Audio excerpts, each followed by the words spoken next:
el reconocimiento de esta compleja vida inconsciente que hemos apuntado, no está dicho todo. Todavía el equilibrio y la personalidad dependen de otros factores. Factores sociológicos, factores biológicos y factores culturales, que ya no son conscientes sino transconscientes, es decir, extrínsecos y colectivos. Evidentemente hay componentes hormonales, organizaciones de redes neuronales que pueden influir ineludiblemente en el carácter y las tendencias conductuales.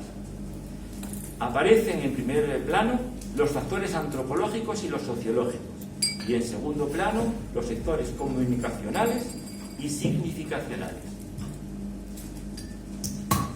Aparte de la educación, como hemos dicho antes, los aprendizajes y la vida inconsciente, hay otros factores que igualmente influyen y que hacen innegable que la plasticidad del ser humano, y que pueda desajustarse y también que pueda recuperarse, que sería el fundamento de la terapia de personalidad.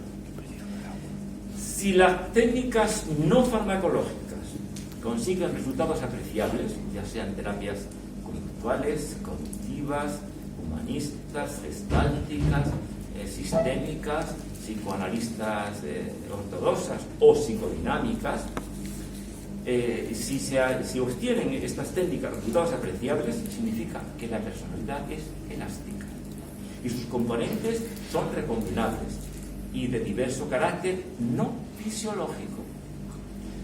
En cambio, si las patologías fueran de base orgánica, todo método que no fuera farmacológico de tratamiento estaría abocado al fracaso. Pero los resultados son inversos. Los métodos psicodinámicos logran mejores efectos y más duraderos que los farmacológicos. Luego, los factores que intervienen en la patología y en su superación son de carácter no biológico.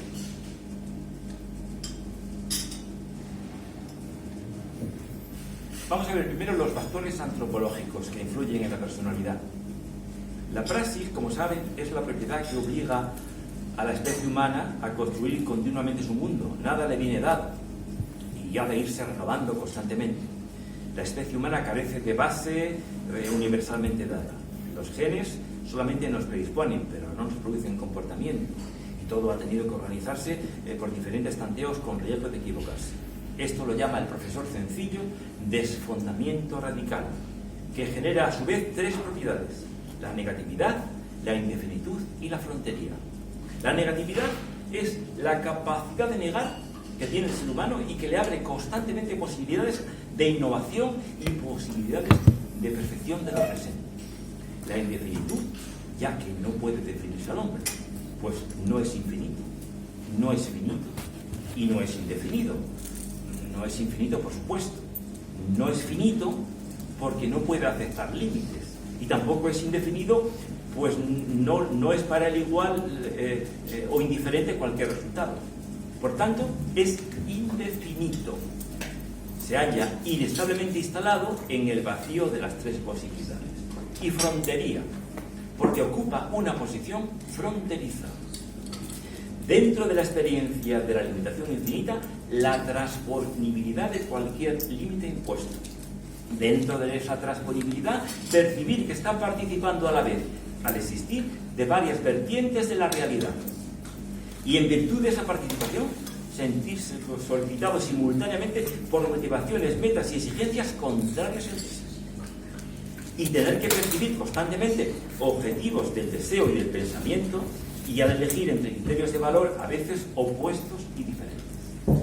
La especie humana ha de subsistir e irse ensayando sobre la marcha, siempre creando ulteriores versiones de sí misma, conjugando planos y dimensiones contradictorias.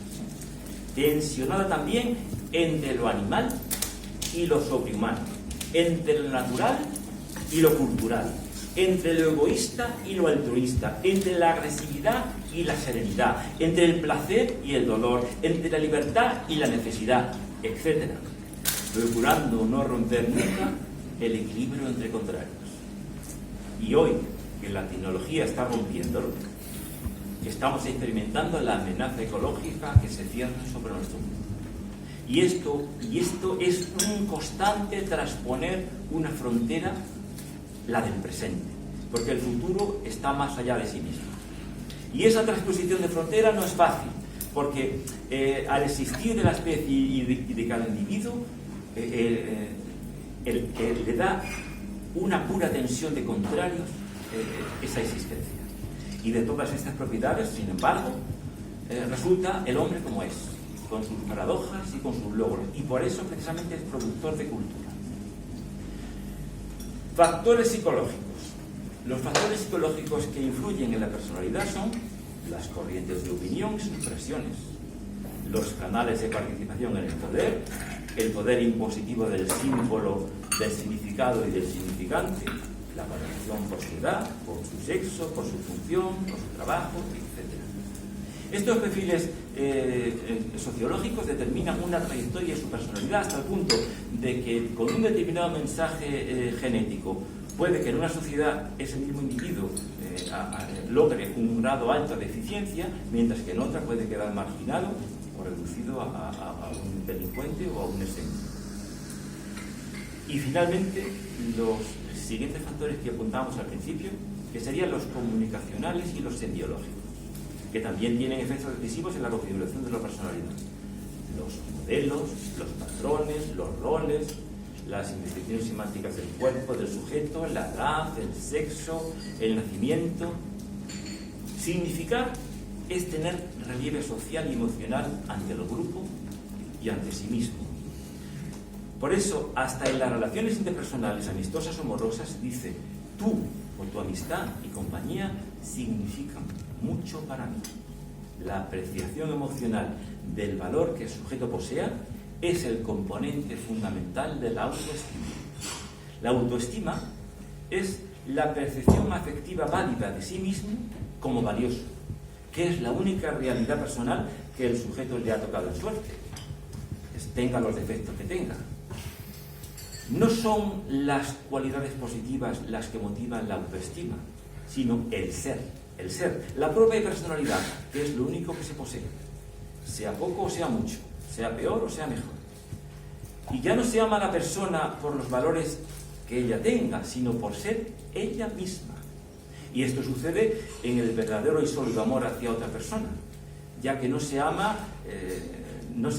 a la persona por los valores que tenga, sino por ser ella misma, la otra persona. Naturalmente, las cualidades y valores personales sirven de cebo para que el amor se desencadene.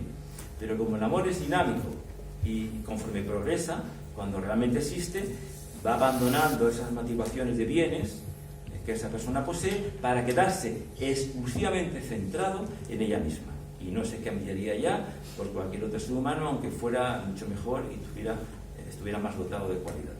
Pues bien, tener autoestima, que en absoluto es incompatible con la más honda humildad, para tener autoestima hay que captarse a uno a sí mismo de ese modo, como yo concreto, intransferible y único, que por añadidura es mi única realidad, identificada por mí y para mí. Y si se ha llegado a esta captación, no habría riesgo de suicidio, ni riesgo de psicosis, y estaríamos en vías de superar la psicosis. Por eso la autoestima es un elemento terapéutico de primer orden. Desde la experiencia clínica, el profesor Cencillo afirma que el fallo primario en el comienzo de una patología de carácter que se arrastra largamente es un déficit de estima y cariño parental en las primeras semanas de existencia. Una torpeza en la transmisión gestual y expresiva por la madre y luego por el padre, todavía en época preverbal, de ese afecto. De modo que ese cariño y esa autoestima, aunque existiera, no le llegó emocionalmente al niño. El otro gran impedimento actual para la generación de autoestima es que los niños y los púberes no aprenden a identificarse desde sí mismos y desde sus propias experiencias de logro, sino desde los modelos publicitarios alienantemente expuestos, de modo que puede transcurrir largo tiempo en su vida o toda entera sin que sepa quién es y cuál es su genuina función en el mundo, y claro, esto neurotiza y le resta identidad al sujeto. Los factores comunicológicos y semíticos que en este último nivel actúan serían los canales de comunicación, los lenguajes, la codificación adecuada de mensajes ajenos y de la información recibida y la capacidad de contacto personal.